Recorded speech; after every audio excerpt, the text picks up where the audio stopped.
взошла. Взошла Чолпан, заря залилась вдали, пришла пора пробуждения, сияет лицо земли. Открой глаза, оглянись, ушел караван с утра. Отстали мы, отстали, проснуться нам пора. Туğdu Çolpan, tam dilimli, boldu uyanma zaman. Şavla aldı dünya yüzün, yuklağanımız tamam. Gözün aç, dört yakka kara, gitti kervan ertelik. Biz geçiyip kalganmız, enni kozgalma gerek.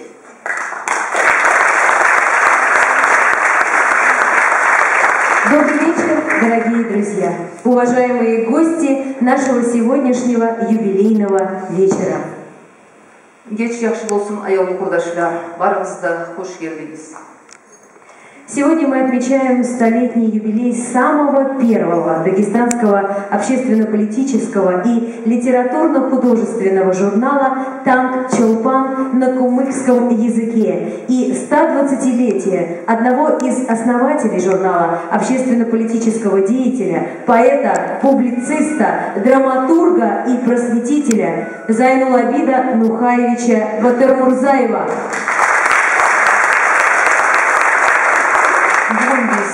Sizin olan birge, bizim birinci tan yıldızımız, Tan Çolpanlı, Saulay Dağıstan içine çıktı. Temirgazı Kafkaz'da da birinciliğe çıkan cemiyat jurnalımız, adabiyat jurnalımız, halkımızın ullu haznası Tan Çolpan olan birge, bizim Tan Çolpan jurnalımızın tuğsun uçun, şonu şavlasına halkı, Saulay Dağıstan halkı isinsin, biriksin uçun çalışkan, şonu kurulan ulallarını birisi Zaynulabid'nin 120 yıllığına karşılamaya çıkıyoruz. Зашла Чолпан, и вот уже 100 лет танк Чолпан становится нашей путеводной звездой. Слово для приветствия предоставляется представителю Народного собрания Республики Дагестан Улубию Абдулаевичу Эрбалатову.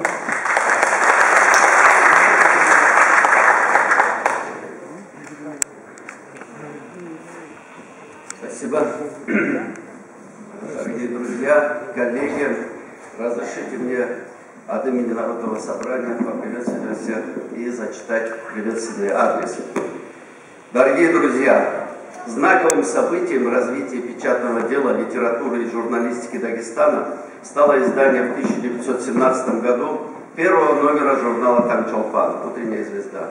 Журнал, издаваясь на кумыкском языке, органично связывал вопросы развития литературы с вопросами развития общественного самосознания всех народностей Дагестана. Выдающиеся представители кумыкского народа, такие как Улуби Буйнакский и Джалалуддин Какмасов, Нухай Зайнулабид Батырмурзаев, Тимирболат Бейбалатов, Адиль Шамсуддинов, Султан Саид Казбеков, ученый-арабист Абу Суфьян Акаев и многие другие видные деятели того времени своими публикациями сохраняли и развивали родной язык и культуру, внося значительный вклад в становление и развитие дагестанской литературы.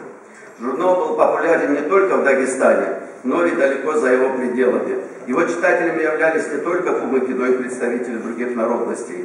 Публикуемые в нем материалы способствовали сохранению духовности, нравственности, воспитывали в людях патриотизм, свободолюбие, призывали к сплочению всех народов Дагестана. В журнале много внимания уделялось развитию кумыкского языка, литературы, музыкального искусства, популяризации произведений русских писателей, ознакомлению читателей с историей края и его выдающимися людьми.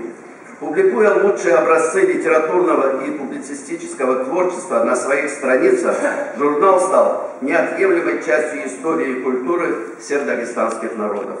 Желаю коллективу редакции журнала «Танк Чолпан» творческих успехов и новых достижений, а читателям верности нашим мудрым традициям и национальной культуре.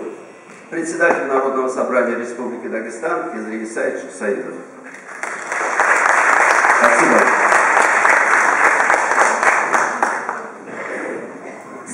для поздравления предоставляется председателю правления Союза писателей Республики Дагестан, народному поэту Дагестана Магомеду Ахмедовичу Ахмедову.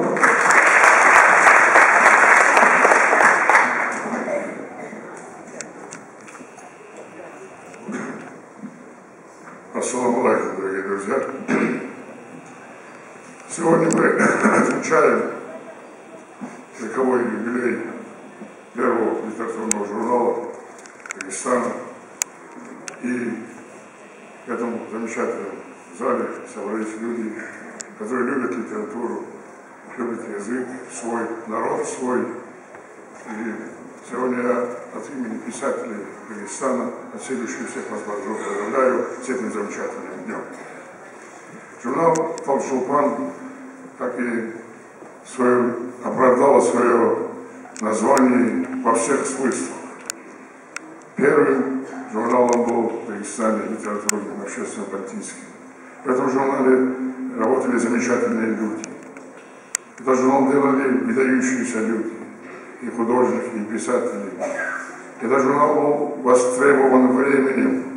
Этот журнал предвидел будущее. Этот журнал говорил о времени и останавливал это время.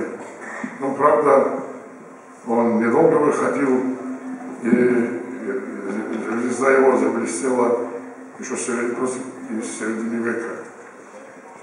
Я думаю, что все дагестанские писатели, все выдающиеся произведения, которые были созданы на калмыцком языке, да и других языках Дагестана, вот именно в журнале «Талчулпан» как звезда засияли.